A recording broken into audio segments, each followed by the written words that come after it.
Le chiffre m'a frappé avant l'histoire elle-même. 250 000. Un quart de million d'enfants. Sans parents. Sans nom de famille. Sans acte de naissance. Sans aucune trace. Chargés dans des trains entre 1854 et 1929. Expédiés à travers l'Amérique comme du fret. Distribués à des inconnus dans 47 États. Je l'ai découvert en tirant sur les fils du recensement de 1890 détruits. Un vide en a ouvert un autre. Puis un nom absent de tous les manuels. Les orphelins-trains. Le plus grand déplacement de masse d'enfants de l'histoire américaine.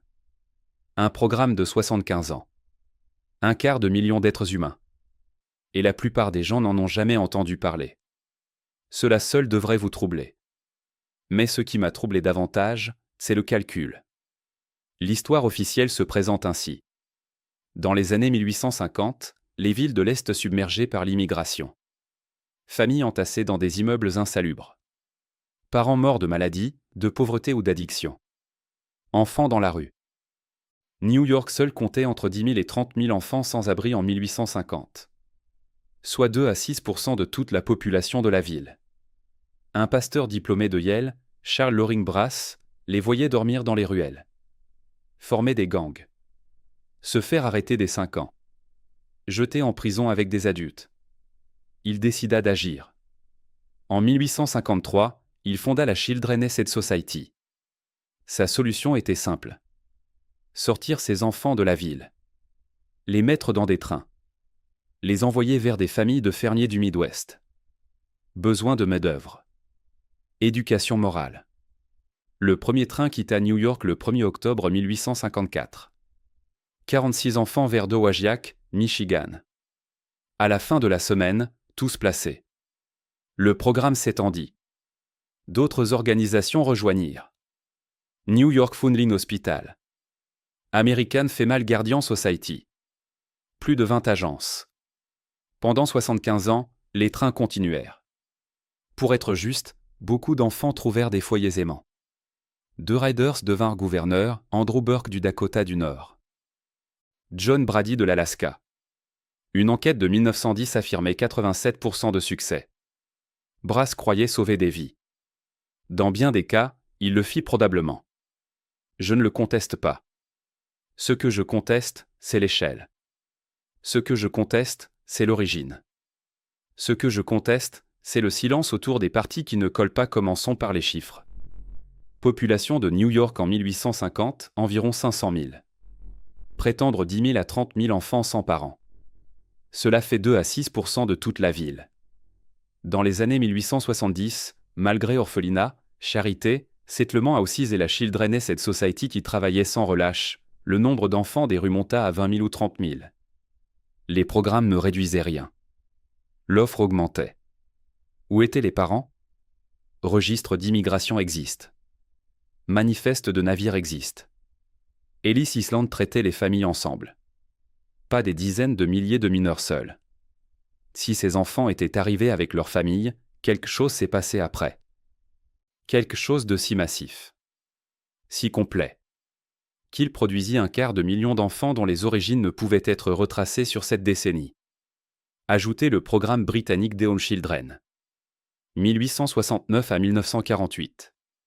Plus de 100 000 enfants vers Canada, Australie, Nouvelle-Zélande, Afrique du Sud. Conditions presque identiques. 2 tiers avaient au moins un parent vivant. Total dépasse 350 000.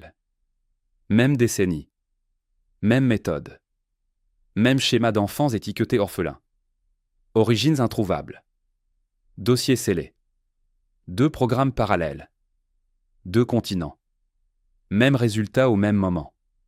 Ce n'est pas la pauvreté. Ce n'est pas une coïncidence.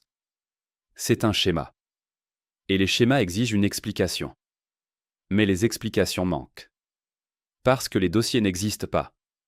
Le National Orphan Train Complex à Concordia, Kansas, base de données de seulement 8 000 riders confirmés sur 250 000.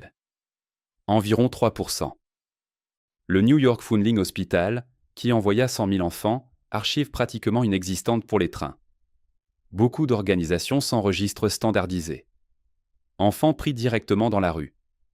Aucun document familial. Non changé. Parfois plusieurs fois. Archives de la Children's Aid Society et du Foundling Hospital toujours restreintes. Descendants reçoivent uniquement des informations non identifiantes. Une lettre. Aucune copie. 250 000 d'enfants déplacés. 97% de dossiers incomplets, manquants, scellés ou détruits. Dans une nation qui construisait le système de recensement le plus complet au monde. Section 2 of 3. Une fois que l'on voit ce schéma, on ne peut plus l'ignorer. Parlons du recensement de 1890. Le plus détaillé jamais réalisé aux États-Unis. Pour la première fois, chaque famille avait son propre formulaire. Il collectait le statut d'immigration, la naturalisation, la maîtrise de l'anglais, la propriété, la race, la composition du foyer, le lien de chaque personne avec le chef de famille. Il recensait 63 millions d'habitants. Exactement au pic de l'ère des orphelins. Les taux de placement les plus élevés eurent lieu entre 1882 et 1892. Près de la moitié des enfants envoyés au Minnesota arrivèrent dans cette seule décennie. Le recensement de 1890 aurait documenté précisément où vivaient ces enfants. Avec qui? Et si leurs origines correspondaient au registre d'immigration? Ce recensement a été détruit. Un incendie le 10 janvier 1921 dans le sous-sol du bâtiment du commerce. 25% brûlés complètement. 50% endommagés par l'eau et la fumée. Le bureau estima 2 à 3 ans pour sauver le reste. Ils ne commencèrent jamais. Les dossiers restèrent 12 ans dans un entrepôt. Intouchés. Se dégradant. En décembre 1932, le chef Clair ajouta discrètement les schedules de 1890 à une liste de destruction routinière. Le Congrès approuva le 23 février 1933. Le lendemain, ils posèrent la première pierre des National Archives. Sur 63 millions de personnes, seules 6300 entrées survivent aujourd'hui. Premier recensement sans copie de secours local. Aucun backup. Aucune redondance. Pour le recensement le plus précieux généalogiquement. Couvrant exactement les années où 250 000 d'enfants non identifiés étaient redistribués. Mais laissez-moi vous parler de la partie qui me tient encore éveillé la nuit, l'exposition. Quand les trains arrivaient, les enfants étaient conduits sur scène. Salle de tribunal. Opéra. Hall d'église. Quai de gare. Affiches dans les journaux, on cherche des foyers pour enfants. Les enfants en ligne. Ils donnaient leur nom. Chantaient. Récitaient. Puis les habitants choisissaient. Selon Sarah Jane Richter, professeure d'histoire, les gens les palpaient. Les regardaient. Vérifiaient le nombre de dents. Le ridé Stanley Cornell, on s'arrêtait dans ces petites villes. On descendait du train. Ils nous interrogeaient. C'était comme une vente aux enchères de bétail. Certains voulaient des garçons. D'autres des filles. Des bébés clairs. Des bébés foncés. Rapporté par le Daily Independent de Grand Island en mai 1912. Une femme à Burlington en 1889 voulait un garçon parce qu'il avait les cheveux bien peignés. Fratrie séparée systématiquement. Frères voyant leur sœur choisie par d'autres familles. Les noms choisis remontaient dans le train. Prochaine ville. Et la suivante. Jusqu'à ce que quelqu'un les prenne. Ou que la file s'épuise. Beaucoup ne revirent jamais leur famille. L'expression « puis up for adoption » vient de là. Littéralement mis sur des estrades pour être sélectionné. À l'arrivée dans le nouveau foyer, l'effacement s'achevait. Alice a en 1996, j'ai été l'une des plus chanceuses car je connais mon héritage. On retirait l'identité des plus jeunes. Interdiction de contact avec le passé. Nom changé. Histoires effacées. Origines interdites. On leur disait d'oublier tout avant le train. Leur ancienne vie n'existait plus. Un ridé renvoyé 3 fois. 3 familles l'avaient rejeté. Pas parce qu'il y avait un problème avec lui, mais parce qu'il était trop petit pour le travail de ferme. C'est ce qu'il voulait, de la main-d'œuvre. Les documents utilisaient le mot « indenture », le même que pour la servitude contractuelle. Les abolitionnistes parlaient d'enchères d'esclaves. Des dirigeants catholiques de Boston accusèrent la Children's Aid Society de retirer systématiquement des enfants catholiques pour les convertir. Le révérend George Asquin, pour l'évêque de Boston, il vendait les enfants corps et âme à des fermiers. Ces accusations parurent dans les journaux. Et lors d'audience au Congrès. Pourtant les trains continuèrent. Ce qui relie tout cela au schéma plus large remonte au 8 octobre 1871. Cette nuit-là, plusieurs incendies catastrophiques éclatèrent simultanément dans la région des Grands Lacs. Le grand incendie de Chicago détruisit 2100 acres.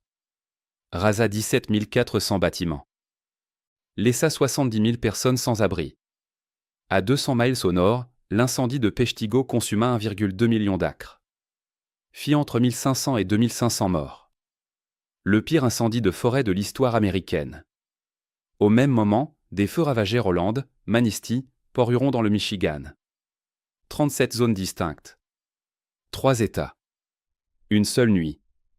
L'explication officielle, sécheresse et défrichage imprudent. La décennie qui suivit, 1882 à 1892, fut le pic exact des placements des orphelins.